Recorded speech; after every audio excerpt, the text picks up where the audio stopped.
My daughter Natasha has recently returned to the UK after living in Spain for a year, and I was there to greet her at the airport with the latest addition to our fleet, the SEAT Ibiza. The Spanish Super Mini is a 1.0-liter petrol model in SE trim, and its metallic design red paint, 650 pounds, gives it a suitably Mediterranean look, despite the cold, wet weather in London.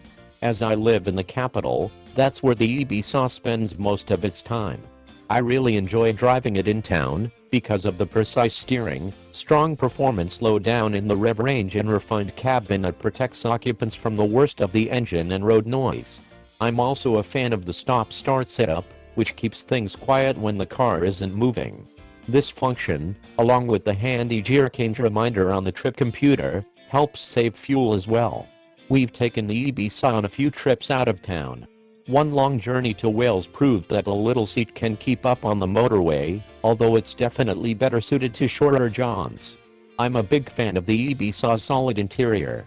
It's high-tech in the right areas, but doesn't feel unnecessarily laden with the latest gadgets. For example, I prefer using a key instead of merely pressing a button to start the engine, as with the Renault Megane I ran previously. I also like having an actual handbrake to pull, rather than an electronic parking brake.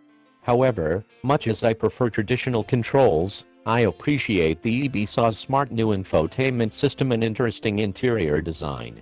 Our car is fitted with SEAT's navigation system, 660 pounds, which adds an 8-inch touchscreen display.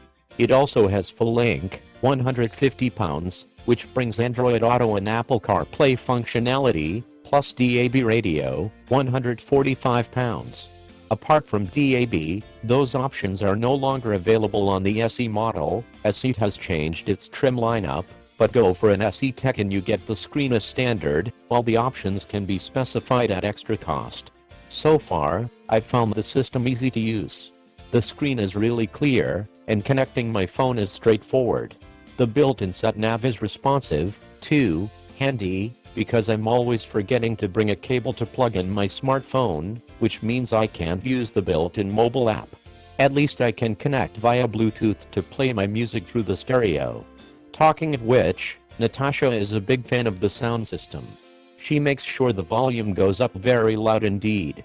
I'm not entirely sure about our car's gray cloth interior trim. Although it looks quite stylish, it doesn't feel particularly hard-wearing. We'll have to see how it stands up to use over the coming months on our fleet. The Ibiza has a 355-liter boot, and 823 liters are available with the seats folded. That's very big for a car in this class. I was slightly nervous that we would struggle for space when Natasha flew back from Bilbao with her bicycle, but with the rear seats folded down and the bike safely packed in its special bag, we had no problem fitting everything in.